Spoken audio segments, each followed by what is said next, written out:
On behalf of Xerox, I would like to welcome you to today's presentation. We are happy to be a part of the 2012 Fundraising Success Magazine Virtual Conference. I'll be your presenter today. My name is Christy Bookman, and I am with the LexNet Corporation. LexNet is proud to be a part of the Xerox Premier Partners Global Network. We have a full presentation for you today, so let's get started.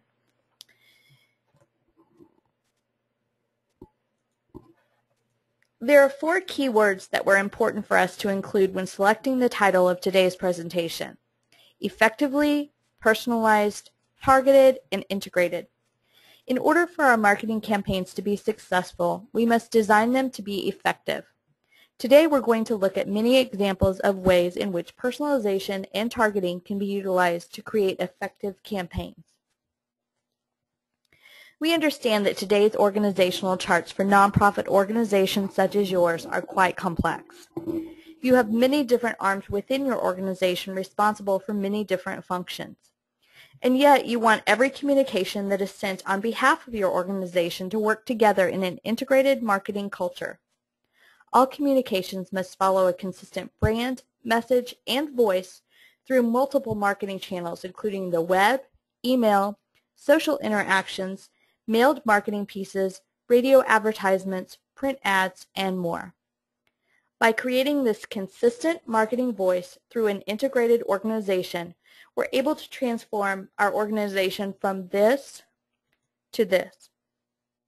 This is what we're striving toward: one recognizable, easily identified vision of our organization. How do we incorporate the effective use of personalization and targeting to achieve this single vision? Let's begin by taking a look at an organization that is doing a fantastic job of conveying a consistent vision of their brand. This happens to be an educational example from Texas State University. Texas State is one of the few schools that are promoting their brand with almost 100% consistency. Every piece that alums receive, whether it's from the Alumni Association or the Advancement Office, is branded. And if you go to San Marcos, Texas, and walk around, you see the brand everywhere, even on the signs on the light poles. When Texas State revealed their consistent image branding plan about 5 years ago, they had also just changed their name from Southwest Texas State to Texas State University. The transformation is really remarkable. Even with an outstanding communications policy like is in place at Texas State University, there are still additional challenges and steps to be taken to achieve effective marketing campaigns with outstanding results. Some of the challenges include letting constituents know that we value them and that they are very important to us, avoiding cookie-cutter marketing or a one-size-fits-all approach, and how do we customize our communications for outstanding results? Let's take a look at some good examples and some that need some improvement. Here are 3 examples of poor targeting that we've personally experienced. We're sure that you can think of similar examples that have landed in your inbox or your mailbox. All kids love Happy Meals, but marketing a Happy Meal to a boy that's a senior in high school is probably not an effective marketing strategy. Little girls, if you have little girls this age, you love to receive diaper coupons in the mail. However, if you have a sophomore or freshman in high school, diaper coupons aren't really of much value to you. And one last example. Lots of little girls love to receive the American Girl magazines and flip through the pages. However, this college sophomore was not as impressed when it landed in his mailbox. Not only were these communications not a good use of resources by the companies that mailed the correspondence, they have proven to the recipient that the sender did not take the time to learn about them. That lack of concern for the recipient might not be as impactful for a diaper company as it is for your fundraising foundation that's in desperate need of funds.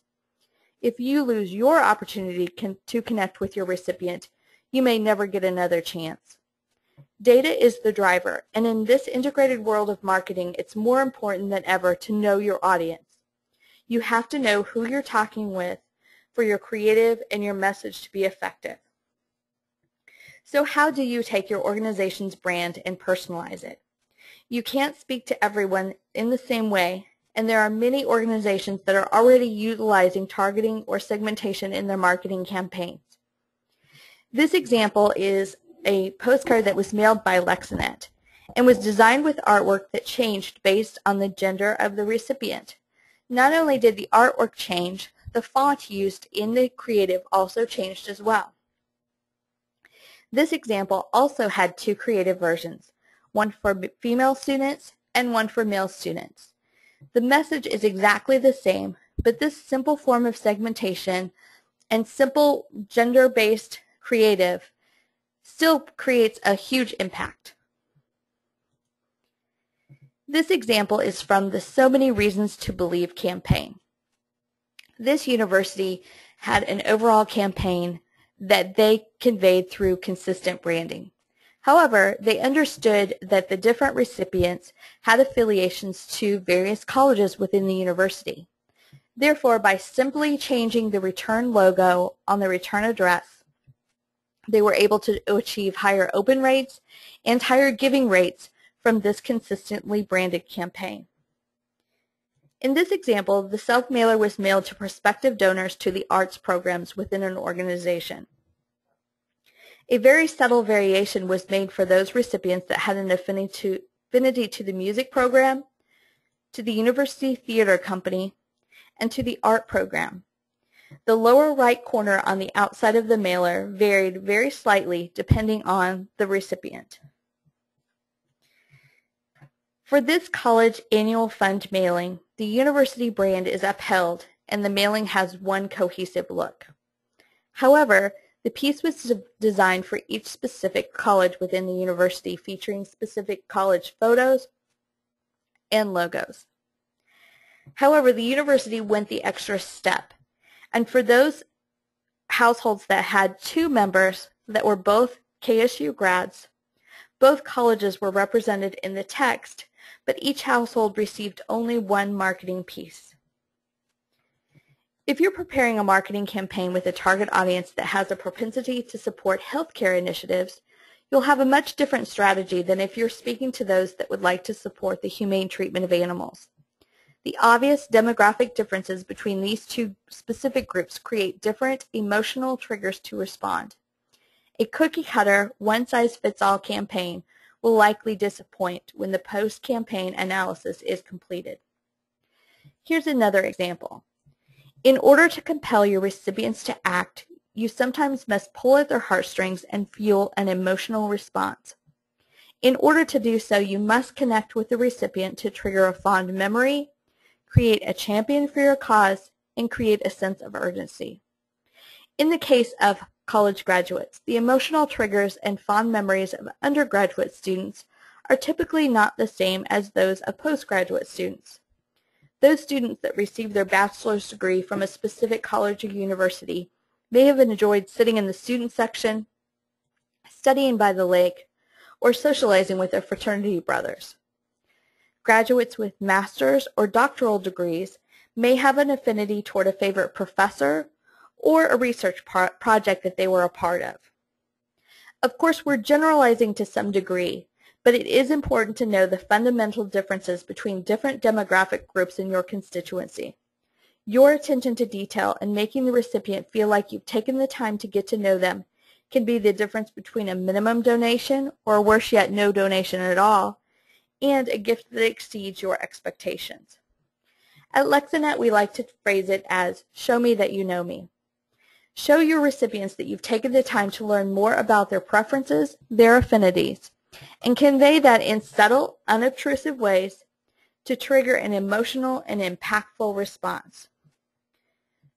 Targeting can include varying the message, varying the creative, selecting a specific delivery channel, or a specific delivery format, or any combination of these options, all while consistently maintaining your organization's brand.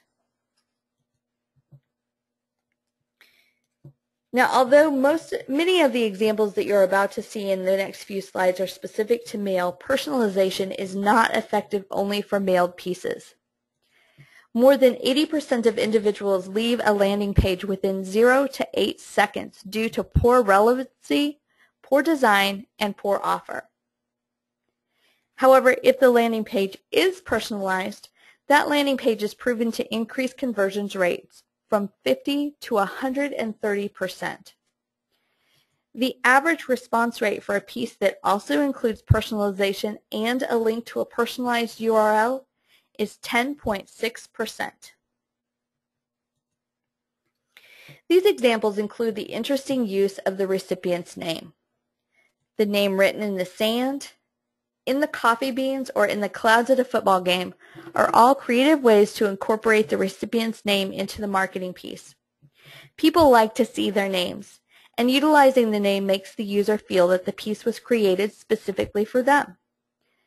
But unless we know that Steve is a football fanatic or that Allison loves the beach, we're really doing nothing more than adding a personal salutation to our message. We need to consider if we're truly connecting with the recipient. This is an example of a static self-mailer front. Included in the same print run, using the same overall self-mailer format, was the School of Law version and the student-athlete version. These pieces were mailed to donors and prospective donors who were graduates of the university. If the graduate was a student-athlete while at the university, they would have received this version of the self-mailer on the inside. If the donor or prospective donor was a graduate of the School of Law, they would receive what appears to be a completely different self-mailer inside. In reality, the images and text have simply been switched out based on characteristics of the recipient. Here's another example of a student-athlete self-mailer version on the inside of the mailer. Note that within the copy there is also customization and personalization. For example, the university is requesting that John consider a gift of $150. This amount was requested based on a percentage increase from the amount that John had given in the prior year. Here's one final example of a marketing campaign that connects with your audience and motivates them to respond. This self-mailer incorporates multiple levels of personalization. Let's first look at Carl. Carl is receiving this self-mailer as a part of a university campaign celebrating the 100th anniversary of the institution. The piece was designed incorporating a timeline that begins with the charter of the university in 1910 and continues through the anniversary celebration in 2010. Carl's graduation date of 1947 is noted on the timeline for his particular mail piece.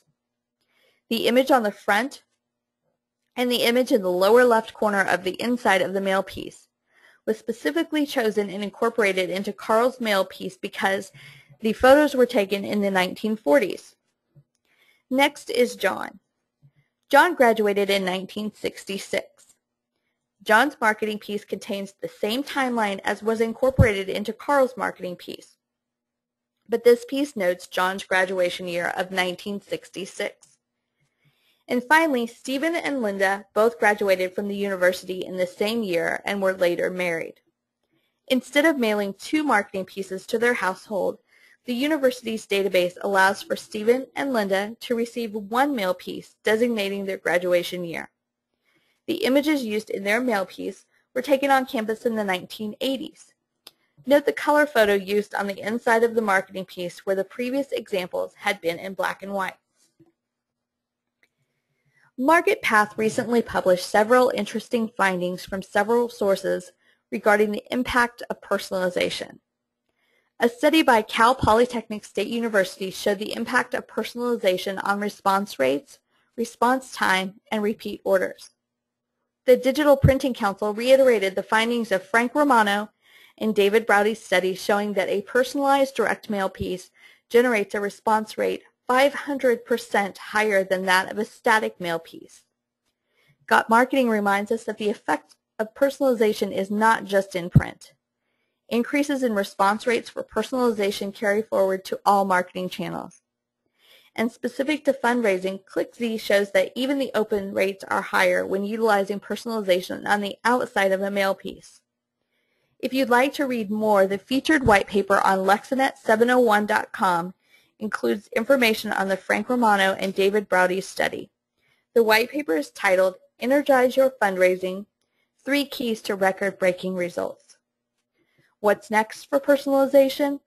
Personalized video is emerging as an avenue to connect with your donors and prospects. The examples that we've just shown you achieved great response rates. The marketing teams that put together these campaigns were very happy with their results. However, they all had this in common. They did a great deal of testing. From the results of their testing, they were able to refine each subsequent campaign to generate greater results. Personalized marketing campaigns do take more time to set up. However, after the first time through, you will find efficiencies in processes that can be improved. Each time your lead time will be less and less, and your results will be greater and greater. Your audience will begin to expect an engaging marketing communication from you and will welcome those in their mailbox, in their inbox, etc. Testing can include multiple variables, including messaging. Test with a few different messages under a controlled test and determine which performs better. A/B or even ABC testing within the same demographic group can be a great way to refine your message to initiate action from your recipients. While testing messaging, be sure to test delivery channel. The best way to make sure you're delivering your marketing message through your recipient's preferred channel is to simply ask. If you can't ask each and every recipient or don't have that data in your database, be sure that you can verify which touch of a multi-channel campaign is being responded to. Timing can mean everything from time of day that an email communication is sent to time of year that the recipient is most likely to donate. When have they given in the past? Utilize information that is known in your database and test any unknowns. Just as you don't want to over-segment, you also don't want to over-solicit.